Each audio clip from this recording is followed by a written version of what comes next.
Te invocamos juntos, Pai, e te agradecemos pela chance desse encontro, pela simplicidade dele. E pedimos que o teu Espírito, o Espírito Santo, que tu disseste que tinha habitado entre nós, mas estaria em nós, e mora em nós, e vive em nós, e fez morada em nós.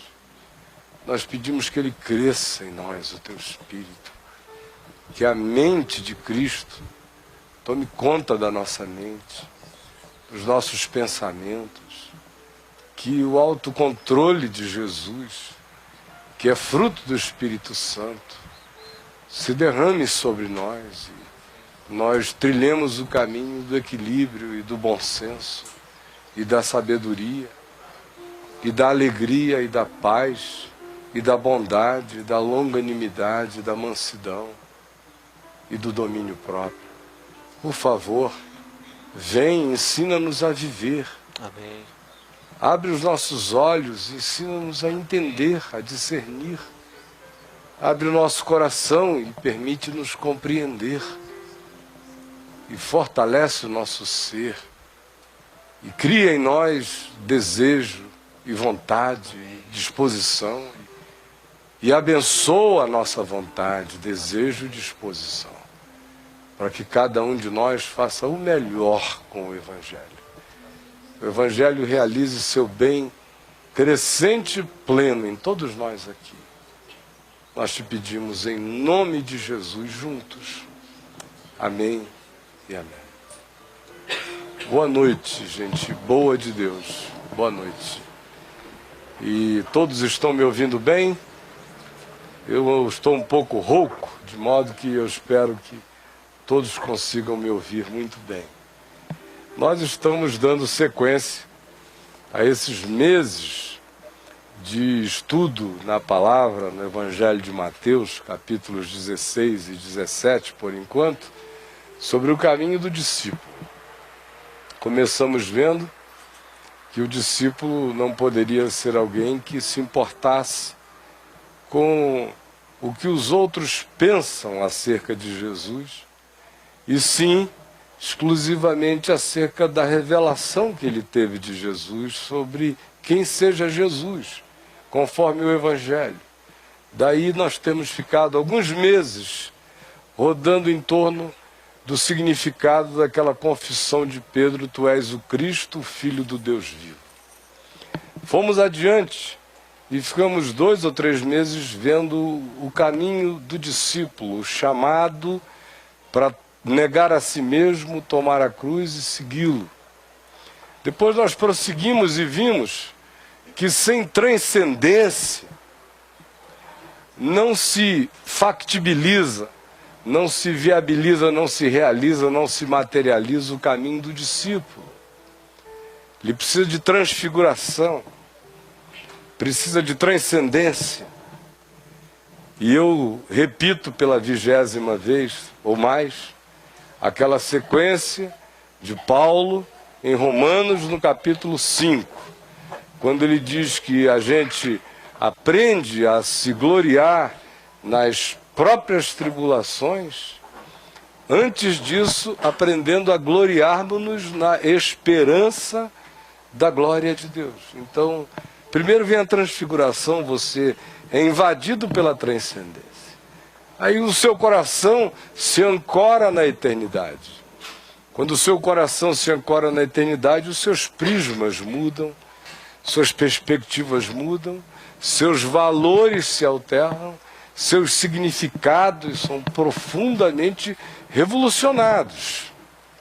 Mas só que ninguém vive de transfiguração, nem de impressão de transfiguração, nem de impacto de transfiguração. A existência, de fato, acontece num ambiente carregadíssimo, não de Moisés, nem de Elias, nem de nuvens luminosas, nem de rosto resplandecente, nem de nenhuma coisa extraordinária. A vida de fato se realiza, se materializa, se torna caminho cotidiano para cada um de nós, cercada de um monte de contingências difíceis e complicadas. É por isso que Jesus não os deixa em nenhum estado de euforia falsa, a ponto de Pedro ter dito: façamos aqui 3 tendas. E era loucura. Seria a destruição de tudo, além de que seria a alienação de tudo, como nós já vimos. E Jesus os força a voltar ao mundo real imediatamente. E é na descida do Monte da Transfiguração que ele lhes diz aquilo sobre o que nós falamos na semana passada, quando a gente entrou no fato de que o caminho do discípulo acontece no chão da realidade. E no chão da realidade, a primeira coisa que nós vimos é que Jesus fala a eles de Elias. Porque eles perguntaram, afinal de contas, Elias tinha aparecido e Pedro, Tiago e João o tinham visto no Monte da Transfiguração com Moisés, conversando com Jesus acerca da sua partida que ele estava para cumprir em glória em Jerusalém, conforme nos diz o Evangelho de Lucas, no capítulo 9. Ora, uma vez que eles tinham tido o impacto cenográfico da presença de Elias lá no monte, na descida eles perguntaram a Jesus. Também uma vez que Jesus lhes tinha proibido de contarem a qualquer pessoa o que eles haviam visto na transfiguração, até que Jesus ressuscitasse de entre os mortos. Aí eles disseram: escuta, e quanto a Elias? Alguma novidade a gente tem que ter. E Elias? Não dizem todos, não é a opinião geral em Israel, não é a interpretação rabínica em Israel que antes do Messias vir, Elias viria e restauraria todas as coisas. Se tu és o Cristo, o Filho de Deus, aonde está Elias, que tinha que ter chegado antes? E Jesus disse: é verdade, Elias virá antes e restaurará todas as coisas. Mas em verdade eu vos digo que Elias já veio e fizeram com ele tudo quanto queriam. E nós passamos a quarta-feira passada toda falando a respeito deste assunto, acerca do qual eu fiz uma repetição no domingo um pouco lá no La Salle, mostrando que o discípulo que não entende o significado eterno do seu chamado e também o fato de que a significação eterna nunca é percebida aos olhos do mundo nem da terra, ele não encontra ânimo para o caminho, porque Elias veio, e Jesus estava aludindo a João Batista. Elias veio, conforme tinha sido dito, mas ninguém viu, poucos viram, mas eu vi. E a única coisa importante, e nós afirmamos isso tantas vezes na quarta-feira passada, para o discípulo, é saber que mesmo que ninguém veja, o único olhar que importa, que vai dar significado a você, que faz de você Elias, que faz da sua vida uma vida missional, que faz da sua existência uma existência carregada de significado, não importando se César Augusto viu, nem se Herodes percebeu, nem as interpretações da religião, ou da moral, ou dos circundantes, nem afirmações, nem glórias, nem famas, nem nada disso. Elias veio e ninguém viu, mas Jesus disse: eu vi. E é só o que basta. Ele passou, cumpriu tudo e acabou sem cabeça. Era o Elias João Batista. Ninguém viu, não teve nenhum significado humano, não houve fogos de artifícios. Aliás, Jesus mesmo, quando contam a ele sobre a morte de João Batista, a multidão está à sua volta e ele lhes fala, iniciando com perguntas: que saístes a ver no deserto? Um caniço agitado pelo vento? Um homem vestido com trajes finos e reais? Ah, não. Em verdade eu vos digo que os que assim se vestem habitam os palácios que saístes a ver no deserto. Em verdade eu vos digo que vistes um profeta, muito mais que um profeta. Porque dentre os nascidos de mulher, ninguém foi como João Batista. Aquele é o homem que veio e que dentre os nascidos de mulher, ninguém foi como ele e ninguém viu. O discípulo precisa saber e se contentar e se alegrar na riqueza que Deus vê nele. Não existe caminho sincero de discipulado, nem arraigado, nem profundo, nem sadio, nem íntegro, nem mentalmente ajustado e equilibrado, se o nosso caminhar tiver que ser vindicado, validado, cartorializado, autenticado por muitos, por terceiros, ou pelas impressões que nos venderam e que nos disseram que são aquelas que, se não estiverem presentes no olhar dos outros em relação a nós, a nossa vida não está dando certo. Aí as pessoas se matam por aquilo que Deus não vê. Deus não vê no sentido de não vê aplaudindo, não vê dizendo é vida. Não vê dizendo, é o caminho do Elias, é o caminho do João Batista, é o caminho profetizado, é o caminho do chão da palavra, é o caminho da vida. Não. A gente se mata pelas coisas que Deus não chama a vida. A gente se entrega aos sonhos, às fantasias, aos fetiches, às ambições, às determinações, às configurações que foram pintadas, aos Everestes projetados pelo mundo inteiro para a gente escalar e morrer no caminho. Esse é o projeto de existência que a maioria de nós tem. Perseguir o fantasma, a fantasia da projeção coletiva, elaborada, anunciada e que nós temos que encarnar, de algum modo, de alguma forma. Aí o mundo não enxerga você, você se deprime. Aí você faz o que você acha que é o melhor que você poderia fazer e ninguém enxerga. Aí você se apronta do melhor jeito que poderia se aprontar e ninguém flerta. Aí você se apresenta do melhor jeito que poderia se apresentar e ninguém vê. Aí você sonha os melhores sonhos e tenta realizá-los e ninguém dá importância.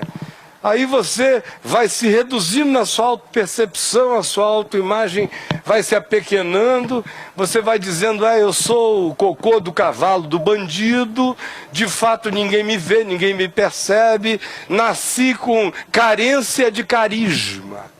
Eu nasci desungido pela existência.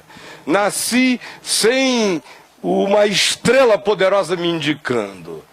E aí nem percebe que está todo mundo correndo no mesmo caminho, se atropelando nos mesmos atropelamentos, morrendo nas mesmas esquinas, perseguindo as mesmas loucuras.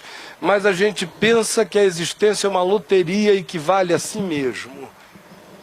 E aí vem as depressões, aí surgem os pânicos, surgem as dessignificações, abrem-se em nós as carências abismais, porque afinal de contas eu sou Elias, eu vi, ninguém viu?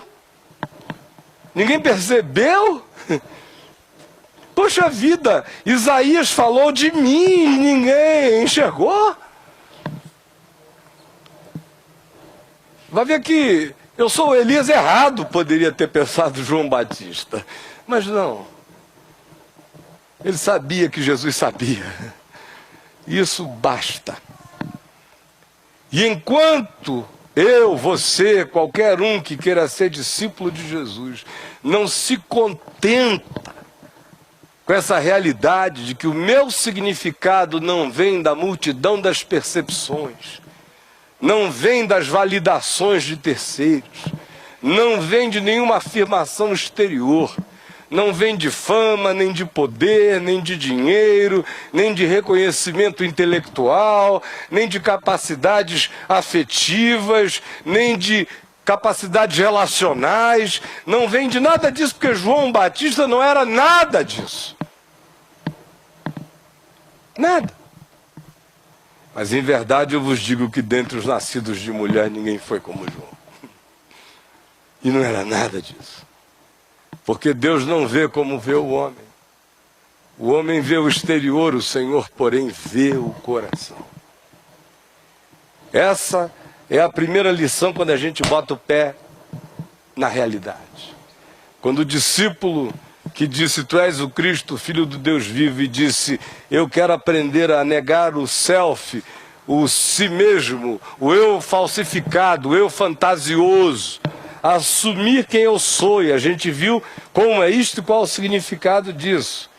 Mas ele precisa de transcendência, porque sem esperança da glória de Deus, sem eternidade na mente, ninguém resiste aos embates do tempo, todo dia, aos massacres dele. Por outro lado, nós não fomos chamados na terra para vivermos num estado de contemplação que nos aliene do cotidiano. A gente tem que levar a transfiguração no coração, a transcendência no coração, botar o pé no chão, descer para a vida. Primeira lição na descida para a vida é, olha, muitos de vocês vão morrer sozinhos. Lembrem sempre de Elias, que veio e ninguém viu, mas Deus viu. Lembram-se de que Jesus disse a Pedro, antes um pouco de ser elevado aos céus, definitivamente, lá na praia de Tiberíades, no mar da Galileia, depois que Pedro havia negado 3 vezes, eles se reencontraram, e Pedro confessa a Jesus 3 vezes que o ama, e a seguir, Jesus vai levando no caminho à beira-mar e diz a Pedro, em verdade eu te digo que quando tu eras mais moço, tu te vestias, te cingias, e eras cheio de ideias e vontades. E tu dizias, eu vou, eu farei, eu acontecerei, eu realizarei. Quero te dizer que vai chegar a hora em que você vai ficar velho e que um outro vai pegar você pela mão, porque você não vai ter nem força para se levantar. Você não vai poder exercer sua consciência nem sua autodeterminação. Você vai ser levado até para onde você não quer. E João acrescenta, que é quem escreve esse episódio é João, diz, e Jesus disse isso a Pedro, para significar com que gênero de morte Pedro haveria de glorificar a Deus. E a gente sabe pela história que Pedro foi crucificado de cabeça para baixo. E não havia honras especiais. Eram milhares e milhares e milhares e milhares. Ele se diferenciou dos outros apenas segundo a tradição, dizendo, eu não sou digno de morrer como morreu o meu Senhor, pelo menos crucifiquem-me de cabeça para baixo. Mas não tinha fotografia, não saiu na capa de Time. Tem gente que a história mostra, e a psicologia dos doentes mentais especialmente, tem gente que para virar notícia vira qualquer coisa. Serial killer, estuprador, realizam qualquer coisa. O importante é que eu apareci. Antes de morrer, eu virei uma eternidade frisada numa fotografia ou numa imagem. Eu entrei para o banco de dados do universo. Eu me tornei uma figura gravada em imagem. Virei um fantasma eletrônico. De fato, este é o sonho da maioria, virar um fantasma eletrônico. Todo mundo soube de mim. Ah, não foi boa coisa, mas foi arrebatador. Aí vem Jesus e diz, Pedro, ele tinha dito a Pedro, tu és pedra, olha a pedra, você vai morrer sozinho. Porque no meu reino é diferente. O que Deus chama glória, o homem chama bobagem. O que o homem chama glória, Deus chama loucura e frequentemente abominação. As ordens estão invertidas. E não há caminho de discipulado que possa enfrentar o cotidiano, a contradição, o dia a dia, que possa enfrentar as casualidades da existência, como diz o livro de Eclesiastes, se não for assim. Lembram que o livro de Eclesiastes descreve a existência com esses pesos da casualidade, do acaso? Ele olha para a vida com o olhar humano. E não é possível olhar para a existência com esse olhar finito e não olhar e perceber e dizer, na nossa suposta percepção, quanta coisa existe a ser endireitada no mundo. E o livro de Eclesiastes vai fazendo essa viagem, a Salomão dizendo como ele foi caminhando, tentando encontrar a sabedoria, e a cada novo achado ele achava uma única coisa: tudo é vaidade. É uma loucura. Eu vi, diz ele, o homem inteligente e sábio desconsiderado, abandonado, despercebido. Eu vi o tolo erguido e colocado em posições eminentes. Eu vi o trabalhador trabalhar para um sobrinho louco herdar o seu trabalho porque ele não gerara filhos e transformar tudo num bordel. Eu vi como ninguém determina o que será depois de si. Eu vi como o homem não sabe o momento seguinte, nem a hora seguinte, que a vida é susto. Eu vi, diz ele, que todas as alegrias, todas as emoções, todas as estéticas, todas as belezas, todos os sabores, todas essas coisas perecem, murcham, não preenchem o coração, não planificam o ser, mas assim mesmo a gente não cansa de buscá-las todo dia e todo dia. Aí ele diz que o que ele vê pinta um cenário de absurdo para a realidade, tudo completamente desencontrado. E aí a gente volta aqui para o caminho do discípulo. É nesse chão de absurdos, é nesse chão onde aquele que é nascido dentre os nascidos de mulher, ninguém ouve como ele, que era João Batista, tem a cabeça cortada. É nesse chão aonde aquele que é amor encarnado vem para o que era seu e os seus não receberam. E ele nos diz: se trataram a mim desse modo, não esperem tratamento melhor para vocês.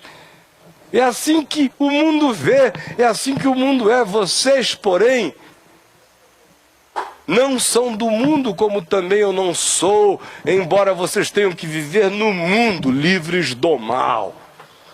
Mas para resistir o tranco, a primeira lição é essa. O meu significado vem da afirmação do fato de que Jesus diz: ninguém viu, mas eu vi. E é aí que reside o meu contentamento. Se isso está pleno dentro de mim, os meus buracos vão diminuindo todos. Boa parte daquilo que a gente chama de carência, que hoje em dia é quase uma explicação para todo desgoverno, para toda incontinência, para todo surto, é carência. Mas também, coitado, estava tão carente. Geralmente é coitada, né? Também, coitada, estava tão carente. Aí, estava tão carente que... você sabe como é que é, né? Aí vai, a carência, uma carência. Essa carência vem do fato... Vem de onde a carência? Vem da falta de beijo, de abraço? Em verdade eu vos digo, não. Quem diz isso é Hollywood. Quem diz isso é a Contigo.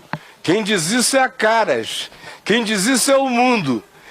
É o mundo que diz que a sua irresolução será resolvida se você for muito beijada. Já imaginou? Se chegar um cara, se você encontrar aquele cara e ele chegar, e ele te pegar, e ele te beijar, e ele tudo mais, você será feliz para sempre. E embora a pessoa já tenha tido 10 maridos, ela continua a acreditar que isso é verdade. Que é isso que vai encher a vida dela. Carência. Carência. Homem tem carências de outro tipo. O homem não diz que não está indo bem no trabalho, não se está dando bem na profissão, por isso é que ele trai a mulher, porque ele está de saco cheio. Estou chateado, se eu estivesse indo muito bem no meu trabalho, eu não estaria traindo a minha mulher. Ele precisa sempre encontrar alguma dificuldade em algum outro lugar para justificar o desencarrilhamento dele do lado de cá. Mas no fim é uma coisa só. Se ele diz que é discípulo de Jesus, e é assim que ele, no entanto, se sente, é porque até hoje ele não internalizou como realidade última de significado existencial o fato de que, na realidade, aquilo que dá sentido, valor, que simboliza a existência dele com a carga dos pesos eternos, é o olhar de Deus. É a nossa consciência de que a nossa vida é um flagrante permanente diante de Deus.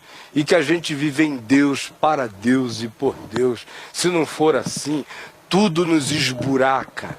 E a gente morre dessignificado ante os nossos próprios olhos, perdidos num caminho que não era o nosso, tateando e buscando coisas que não estavam para serem achadas, enquanto a gente desperdiça os tesouros permanentes, carregáveis somente no coração. Aí você diz, bom, e aí, o que a gente vai ouvir hoje? Se você praticamente até agora repetiu o que falou na semana passada. O que eu quero falar hoje tem a ver com uma segunda coisa que distrai a gente no caminho. Quando a gente bota o pé na realidade, dizendo, eu sou de Jesus, estou andando com Ele, agora eu estou entre irmãos, agora é uma maravilha, ai, aleluia. Aí o cara fica todo abestalhado, você já viu? Aí ele passa a descrer da natureza humana. De um dia para o outro ele chega dizendo, todo mundo é lindo, só tem gente linda, aleluia. Eu entrei para a igreja, coitado. Entrou para a igreja, ele não sabe onde ele entrou, ele não sabe, nem sabe como ele vai sair, nem se vai conseguir, de tanto grilhão de medo, culpa, garras, prisões. Entrar pode até ser, sair, meu irmão, não te dou nenhuma garantia, nenhuma. E se sair, sabe Deus como você vai sair, tomara que sobreviva. Mas ele acha, botou o pé agora na estrada, ele pensa que o mundo inteiro é como Jesus. Ele pensa que o mundo e Jesus são gêmeos chifópagos. Que o mundo é generoso, misericordioso, bom. Que o mundo chama Deus de Pai. Que diz que é para amar até os inimigos. Agora eu encontrei Jesus. Aí para começar a curá-lo também do impacto da transcendência, que, como eu disse outro dia, longamente, pode gerar inclusive surtos não só narcisísticos, mas às vezes geram surtos de outra natureza, no cara que acha que pode viver na constância da transfiguração transfigurada. Aí ele acaba virando um ser, como a gente já viu, de unções de purpurina, mas sem realidade e sem verdade. No entanto, uma das coisas a mais nesse chão da realidade que Jesus faz logo questão de apresentar aos discípulos é o encontro com a religião. De um lado, o primeiro passo foi esse encontro com o fato de que quem dá significação para a minha existência neste mundo é Deus e ninguém mais. O segundo é, o que mais pode atrapalhar você nesse processo agora é o encontro com a religião. Aí você diz, está escrito aqui em Mateus 17? Não, está escrito no texto semelhante em Marcos, no capítulo 9, verso 14, que narra a mesma história, dizendo que quando eles desceram do monte, o que eles viram foram os discípulos discutindo com escribas. com os teólogos e os exegetas, os hermeneutas, os que diziam como Deus pensa, ou o que Deus pensa. Ou os que achavam que poderiam apresentar um pacote de Deus às pessoas. E lá estão eles com os discípulos que tinham ficado abaixo, no monte, no vale, em guerra e discussão. E olha o tema. O tema era o diabo. Porque a religião adora discutir o diabo. Ela tem a pretensão de entender Deus. O indivíduo crê que existe uma lógica para Deus. Teologia, que existe uma razão para Deus. E sem fé é impossível agradar a Deus. Mas mais do que isso, eles acham que também existe uma discussão a se ter sobre o diabo. Eu acho a coisa mais patética do mundo a discussão sobre o diabo, com tanto mal à nossa volta. A gente fica querendo discutir o diabo. É tanto diabo, só tem diabo para todo lado. É gente endiabradamente estribuchando, nervosa e endiabradamente ansiosa, angustiada e endiabradamente existindo. É tudo para todo lado, tocado às pulsões que não são as pulsões do Espírito Santo. Não são pulsões de paz, nem de alegria, nem de reconciliação, nem de bondade. É tudo de outro espírito. Mas assim mesmo a gente quer discutir o diabo. Um homem tinha levado o seu filhinho possesso de espírito imundo, e que era um espírito de surdez e de mudez e de cegueira, não é isto que o texto diz? Cego e surdo. Alguém pode conferir aí rapidamente para mim? E vem, trazem o homem traz seu filho, e apresenta o garoto aos discípulos de Jesus que tinham ficado no vale, dizendo: olha, ele está endemoninhado. Ele cai, é jogado na água, no fogo, se bate, espuma, treme, é convulsionado. A vida dele é um inferno, a nossa também. É a história do filho dependente da família codependente. Nossa vida é um inferno por consequência desse fato. Expulsem o demônio deles. Vocês não são discípulos de Jesus? Aí os discípulos que tinham ficado lá embaixo, que eram 9, foram orar com o garoto. Ele não sabe como foi, isso não está descrito. Mas foram. Sai dele em nome de Jesus. Seja lá o que foi que eles falaram. Sai. Não muito seguros ainda, ó. Sai para lá. Seja como foi. O fato é que Jesus disse que faltou fé.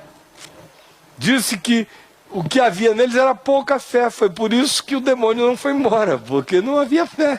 Portanto, foi uma relação trêmula, angustiada, sai dele, sai de mim também. Faltou fé. E os escribas que estavam ali, os escribas dos judeus, os teólogos, os hermeneutas, os exegetas, ficaram olhando aquilo e começaram a fazer logo estudo bíblico. No Velho Testamento, para lá e para cá, no Talmud, ainda não existia, mas vamos estudar a Escritura e tal, vamos ver as tradições, os ritos judaicos de expulsão de demônios, de exorcismo. Tá claro, vocês não estão conseguindo porque o rito está errado. Olha só como o rabino tal, há 300 anos atrás, estabeleceu esse rito aqui de expulsão de demônios. Aí começa a discussão. Enquanto isso, o demônio está na maior folga lá, entrou no spa. Espumando o bichinho aqui a noite inteira, e os caras discutindo teologia do diabo. Porque diabo até cabe em teologia, seria uma diabologia. Porque ele é finito, é mais estudável, né? Deus é que é infinito e, portanto, totalmente inestudável. Totalmente não logificável. Mas aí começa a discussão. Discussão. E a primeira coisa, uma vez que o discípulo internaliza que o significado dele vem de Deus e não vem do mundo, a segunda que ele tem que aprender é essa. Se você não tomar cuidado, você vai discutir Deus, vai discutir o diabo, vai discutir vida, vai discutir significados, vai discutir, concordar, discordar, passar a vida inteira nesse conflito enorme, nessa coisa que a gente chama de obra de Deus, que é uma discussão permanente com a religião. Às vezes você vai até aos cultos, nos lugares que você ia, e você lembra das confusões mentais, das guerras interiores, da quantidade de coisas que você diz: eu não concordo, meu Deus, me perdoa, Senhor, eu não concordo. Ai, Jesus, também não concordo com isso. Eu que não presto, eu não sei nem o que eu estou fazendo aqui, mas eu estou porque eu sou fiel a Ti. Mas eu não concordo, e você chamava isso de vida de discípulo. Porque uma das coisas que logo se apresentam para a gente são os representantes da religião, é a religião no caminho.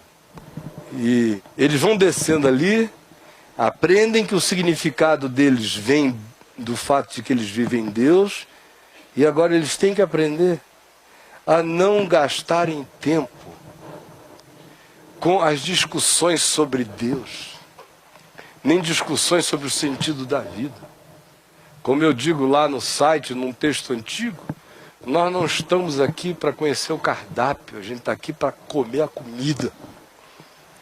A gente não está aqui para ficar sendo parado no caminho por discussões improdutivas, como diz Paulo, por falatórios inúteis que para nada mais servem do que apenas para a subversão da fé e do coração.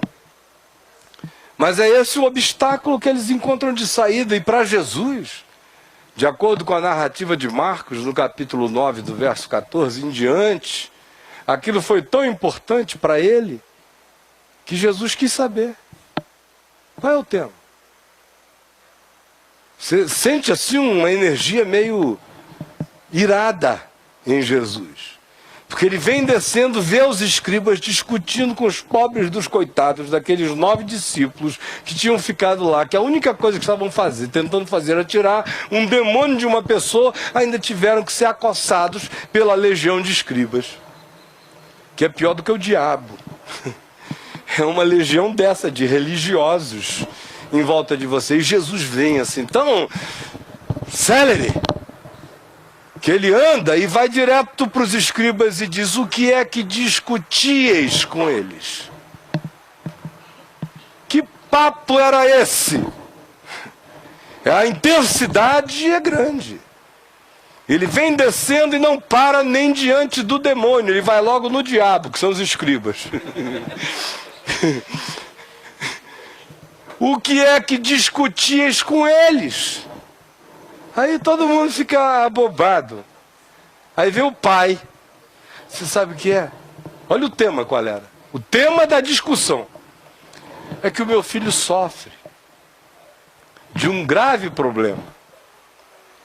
E os demônios o pegam, o jogam na água, no fogo, o machucam, ele espuma, ninguém pôde curá-lo até hoje. Eu pedi aos teus discípulos que expulsassem o demônio, mas eles não puderam. Essa é a questão. Aí imagina o que estava havendo de debate ali. Por que eles não puderam? Como é que eles poderiam? Por que eles nunca poderiam? Tudo isso que a religião faz e argumenta, e eles lá aparvalhados, porque diziam: meu Deus, mas Jesus só diz sai, sai, por que a gente disse sai e não saiu? E Jesus vai direto em cima desses opositores e lhes pergunta: por que discutíeis com eles? Esse é o tema? Aí qual é a reação de Jesus? Lembram-se? Ó geração incrédula e perversa, até quando estarei convosco? Até quando vos sofrerei? Trazei-me o menino. E eles lhe trouxeram, e Jesus repreendeu o demônio que deixou o menino e restabeleceu o garoto são e salvo ao seu pai. Mas olha a reação. Olhem agora o cenário. Tem um garoto possesso, endemoniado no chão, um pai angustiado, gemente, aflito há anos, pedindo socorro, 9 discípulos tentando ajudar sem conseguir, uma multidão de observadores atrapalhando e um bando de teólogos atazanando, satanizando o acontecimento. Isso é mais ou menos um cenário do cotidiano humano, onde a gente vai passando e a gente encontra conflitos manifestos diante dos nossos olhos, condições humanas aterradoras diante dos nossos olhos. A gente vê por trás disso manifestações espirituais para além do nosso olhar. A gente vê a dor dinâmica e contingencial dos envolvidos com um drama, como aquele pai. A gente vê a curiosidade humana como um todo, assistindo sem participar. E a gente vê esses diabos de Deus. Diabos de Deus. Não chovendo e não molhando. Não permitindo que coisa boa alguma aconteça. E atrapalhando e obstinando até aqueles que, na simplicidade, estavam tentando fazer alguma coisa. Com pouca fé ou com muita fé, mas lá estavam. E a existência é feita disso todo dia. O tempo todo. Você está pensando que você foi para o Monte da Transfiguração e agora vai descer de tobogã? Que a vida é uma delícia subindo para o paraíso?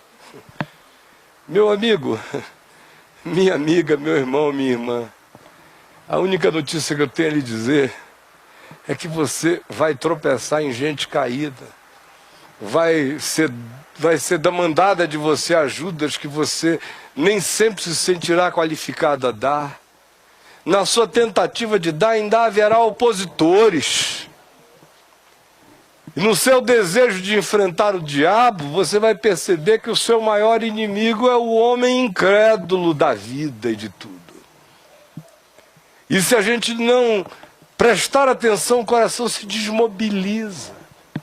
A fé se esvai. A gente começa a discutir tanto com a religião, com os homens, com as opiniões, que a gente vira crente. O que é a vida de um crente, senão a discussão de opiniões?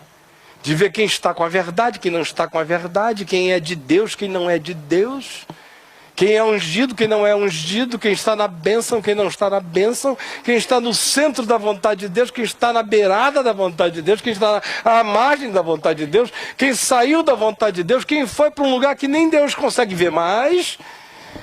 E essa é a vida, é a vida. Vejam a minha vida naquele site. Graças a Deus aquilo ali não é a minha vida. É a vida dos outros. Mas olha só como é que é. É o dia inteiro.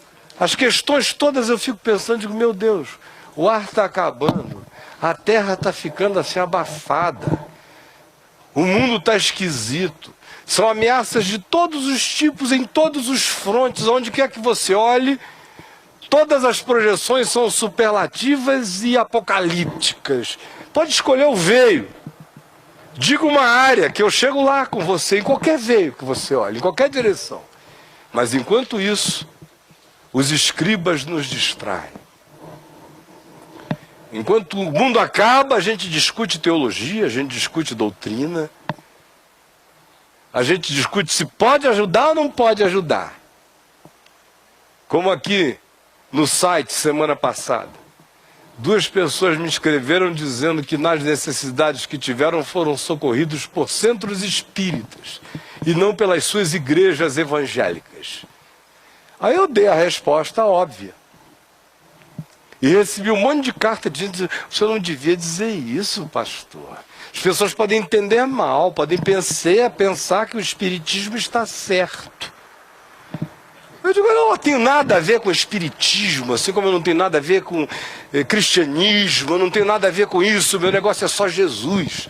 Se o cristianismo está todo podre, o espiritismo pode estar também. Eu só sei o seguinte, ela procurou igrejas evangélicas, até a igreja dela, onde tinha dado todo o dinheiro que tinha a vida inteira, e não recebeu uma ajuda para comprar uma cadeira de rodas, que é uma merreca, que se hoje à noite a gente levantar uma oferta aqui, a gente compra 10, nós que não somos nada.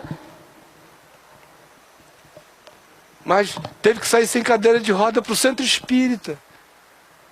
E lá disseram, volte à noite, que a gente depois da sessão vai lhe ajudar. E a mulher, não disseram, levante, toma o teu leite e anda, mas disseram, pega a cadeira de roda e vá, minha senhora. A pergunta de Jesus é, quem foi que agiu com misericórdia? Quem é o bom samaritano dessa história? É simples assim a questão. Portanto, não tem discussão. Por que os escribas não me procuram face a face para discutir? Porque a minha questão é demolidora tanto quanto essa. Escuta, meu irmão, olha para mim. Vê se eu estou com esse tempo para esse negócio.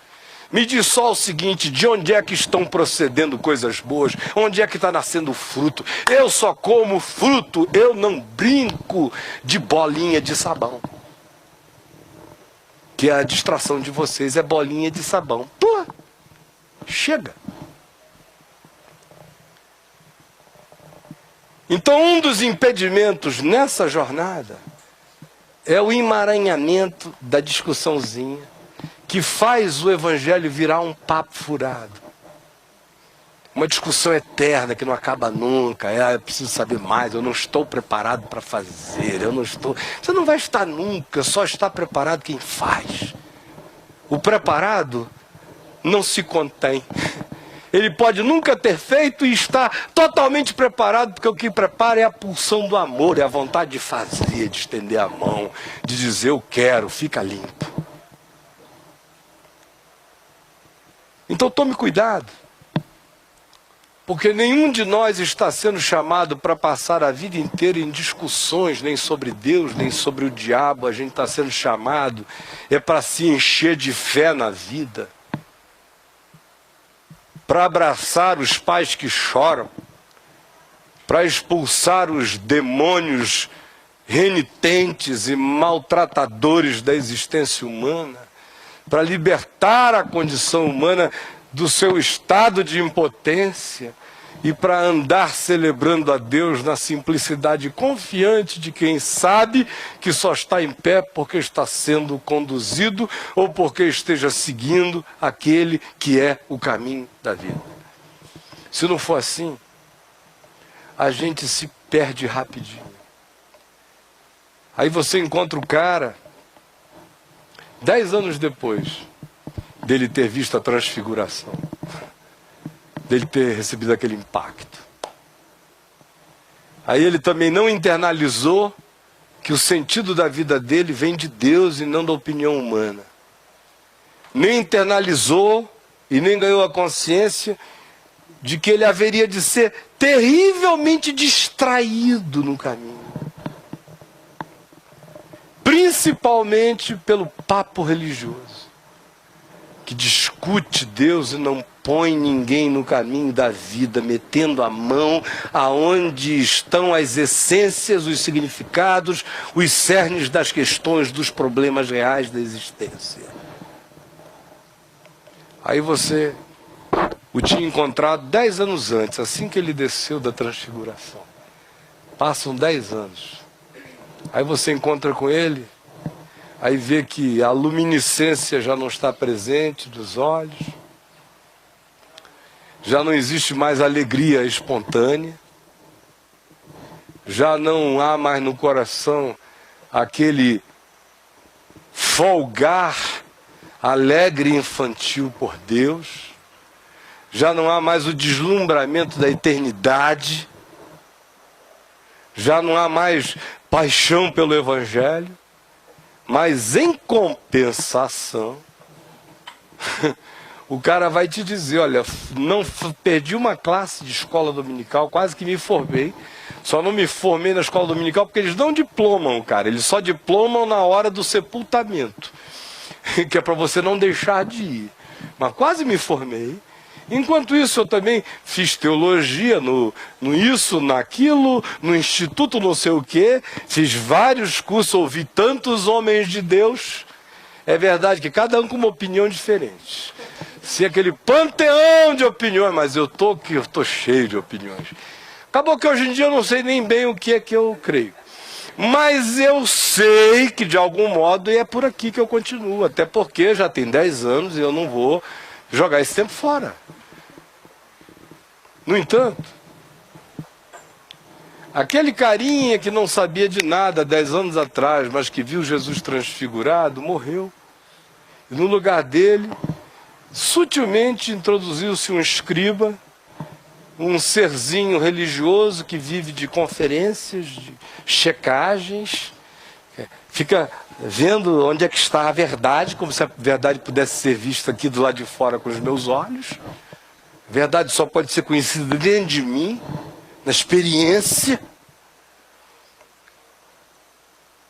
Aí, os escribas me impedem de expulsar o demônio, relativizam a minha fé, tiram a minha alegria de simplesmente ser de Jesus, e agora me transferem uma questão enorme. E eu me sinto obrigado a ficar vivendo para responder essas questões. E os anos vão passando. E a vida da gente é ficar lidando com essas questões que não são vida. E perde-se a existência quase toda. Graças a Deus pelos mais jovens que estão aqui. E pelos milhares de mais jovens que estão nos vendo ali, em qualquer lugar da terra. Porque ainda tem tempo de não se distraírem com aquilo que já distraiu os mais velhos aqui a maior parte do tempo de suas existências, ou seja, a agenda dos escribas. Cuidado com a agenda dos escribas. Cuidado com os temas e com as discussões e com as proposituras dos escribas. Se for muito importante para a religião, passe batido. Em geral, a religião, quando diz isto é vital, saiba, não é.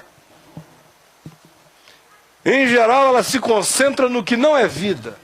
Ela se concentra no que respeita a vida, no que é reputação de vida, no que é moral da vida, no que é ética da vida, mas na vida mesmo não. Vai discutir o diabo, expulsar o demônio, não. Vai paralisar o fluxo do seu progresso.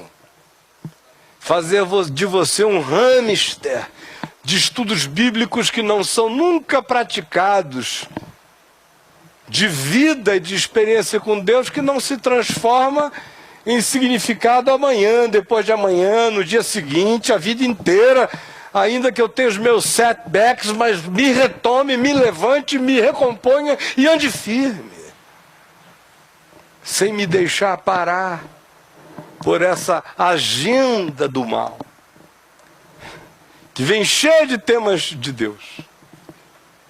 Se é de Deus, se não é de Deus, como bota o diabo para fora, por que que não sai? Mas enquanto isto, o garotinho estribucha, o pai chora e os discípulos perdem a fé. E a alegria de serem quem são. Hoje à noite, eu queria dizer isto a vocês. Por quê? Aí você diz, poxa, aqui no Caminho da Graça a gente tem isso também? Isso tem em qualquer lugar, só depende de você. Os escribas nascem igual mato. No Caminho da Graça também. Mas você vive no mundo, em todo lugar onde você os encontra. E às vezes você vê um indivíduo que vinha com a mente toda focada no amor de Deus. Aí ele conhece pastores, ele conhece seminaristas, ele conhece teólogos. Aí os caras começam a dizer, olhar para ele assim como um bobo. Você já leu fulano de tal? Aí o cara diz, não sei nem quem ele é. Não sabe o que está perdendo. Você já leu Beltrano? Não sabe o que está perdendo. Aí eles vão te dando aquele nome dos deuses dos panteões da intelectualidade. Os Poseidons, os Zeus, as Afrodites, vão dando os deuses. Livros, dogmáticas, coisas poderosas, ou gente absolutamente feita de outro material. Aí o cara diz, meu Deus, eu vi Jesus com o rosto resplandecente, discerni a cruz, eu sou um discípulo, mas eu acho que de fato o evangelho é muito simples. Eu estou precisando mesmo de um seminário, não me basta andar com Jesus, não me basta. Eu estou precisando de coisas mais sofisticadas. Jesus tem essa mania de ser manso e humilde de coração, de esconder o jogo, de não querer aparecer, de fazer tudo na moita e na bondadezinha. Acho que está na hora de repensar meu cristianismo. Isso acontece com você em todo lugar. Está no mundo. Está na internet, onde você clica, você cai lá, de repente tem um escriba na tua cabeça. Ou às vezes você vem da família deles. Você é oriundo desse meio, aí você só volta para essa carniça o tempo todo. Ainda bem. Aí os caras começam até a torcer contra. Quase que dizem, aleluia, o demônio não saiu. Torcendo para dar tudo errado da tua vida. Esse negócio de andar com Jesus, vamos ver se essa coisa é legal mesmo. Aí fica todo mundo na torcida contra. Vai acabar, não vai dar certo. Tomara que ele pise na bola, tomara que ela dê uma escorregada, tomara. Aí os bichinhos vão vacilando, é tanta pressão. Será que é, meu Deus? Será que é, meu Deus? Vai ver que não é bem assim, né? Esses caras já estão aqui há tanto tempo antes de mim. Eu que não entendi Jesus direito. Eles devem compreender mais. Aí Jesus chega, pau da vida, me desculpe a expressão. Isso tira Deus do sério. Aí ele vem descendo do monte e diz, olha, o tema da possessão fica para depois, porque os diabos estão aqui. Ó geração incrédula e perversa. O que o discípulo precisa saber é que ele pode se transformar em parte dessa geração incrédula e perversa com a maior facilidade. Basta entrar no jogo, basta entrar na briga, basta dedicar a alma ao enfrentamento, não do diabo, mas dos homens, e a energia vai vazando. Eu fico pensando, quando eu olho para a minha vida atrás, eu não me arrependo de nada só porque o Senhor é bom. Mas eu joguei praticamente a década de 90 inteira da minha vida fora. Inteira. Não foi fora porque a graça de Deus é tão bondosa que até os espirros de evangelho que eu dava para lá e para cá abençoavam milhões de pessoas. Mas eu sei. Eu hoje olho para trás e vejo como os escribas e fariseus, os diabos da hora, fizeram plantão para minha energia, para tudo que é lado, menos para o foco. O foco de sempre. Desde os 18 anos, eu vivia como uma locomotiva obstinada. Quando chegou na década de 90, foi tanta distração. Tudo supostamente importante. Temas e temas, reuniões e reuniões, conversas e conversas. Vamos entender o mundo, fazer exegese das cidades e compreender isto e aquilo, e entender melhor a pobreza. E a mídia atrás de mim o dia inteiro. E mídia é um diabo para chupar tudo que energia que você possa ter. Basta você dar um pedacinho que ela te engole toda. Essas 2 últimas semanas, se eu tivesse querido entrar no meio dessa confusão aí, eu estava toda noite no Jornal Nacional. A última vez foi anteontem. O César Tralli lá me ligando e me dizendo, entra por favor, fala, todo mundo sabe que você sabe das coisas. Eu digo, olha, eu já perdi muito tempo, eu não tenho mais 1 minuto a perder. Se eu tivesse dado a primeira que eles pediram há 2 semanas atrás, aquilo gera para cada uma que você dá, você produz mais 15, mais 20.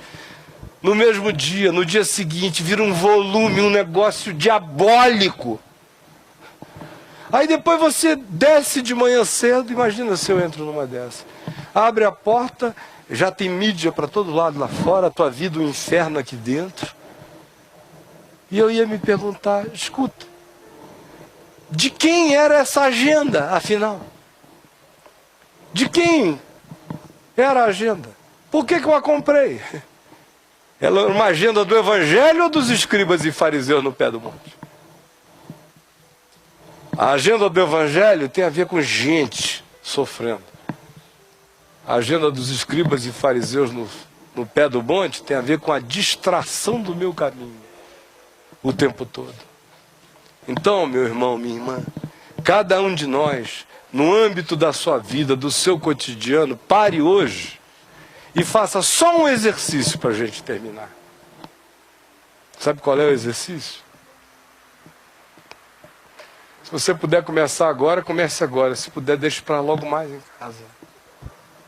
Liste do que é feita a sua vida. E veja quais são as agendas de Deus que continuariam como valor e realidade na sua vida. E veja a quantidade enorme de agendas impostas que você aceitou. Os temas dos outros, as loucuras dos outros, como você se desvia do seu caminho o tempo todo por causa do que os outros dizem, fazem, da incidência persecutória deles sobre a sua vida e como você se distrai. E a sua vida muda completamente.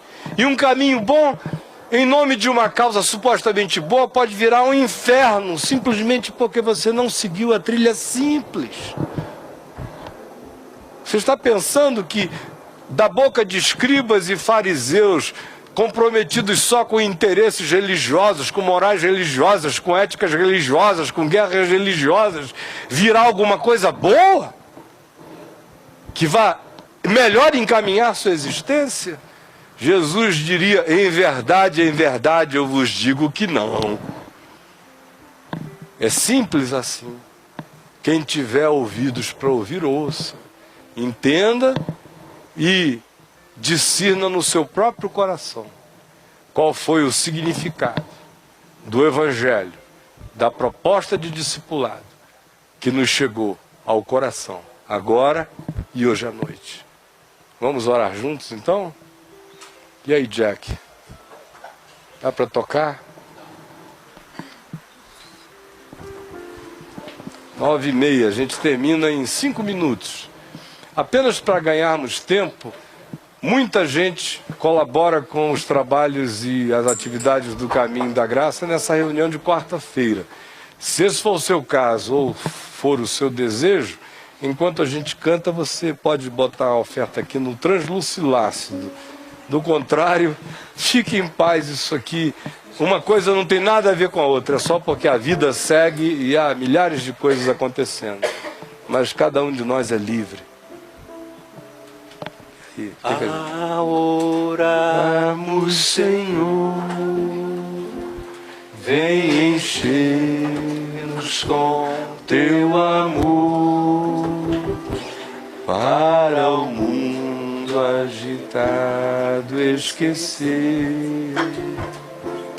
Cada dia sua vida viver. Nossas vidas vem, pois, transformar. Nossas vidas vem, pois, transformar.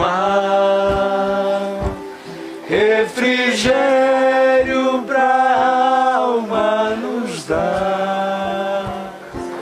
E agora com outros irmãos nos unimos a Ti em oração. Nossas vidas vem, pois, transformar.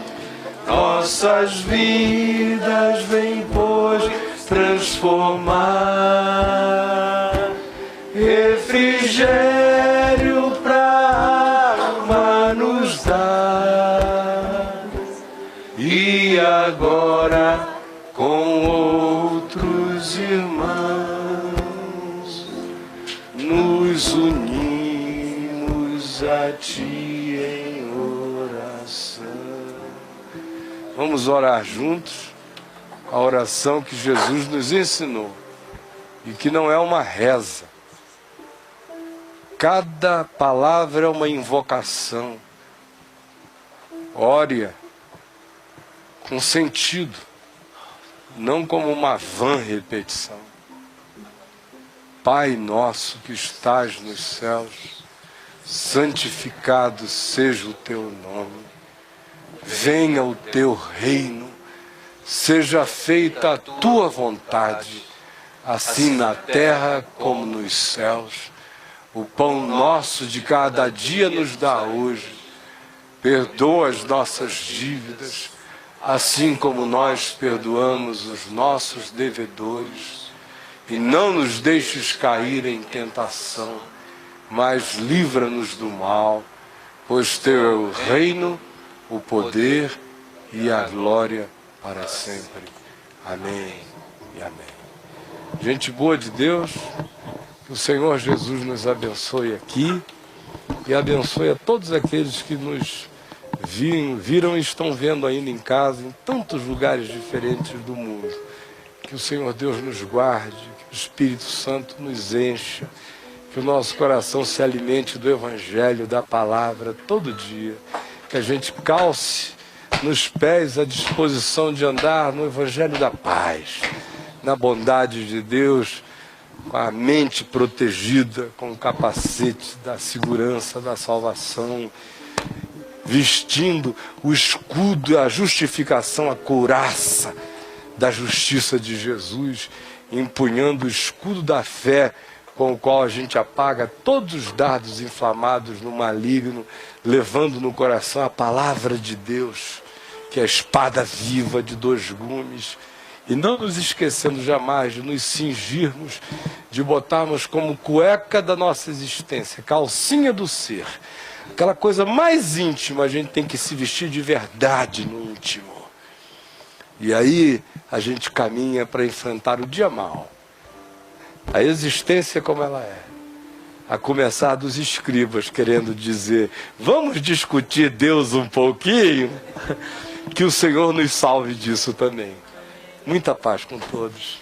E até domingo no La Salle. Leiam o site, por favor. Assistam a VTV, não percam nada disso. Beijo.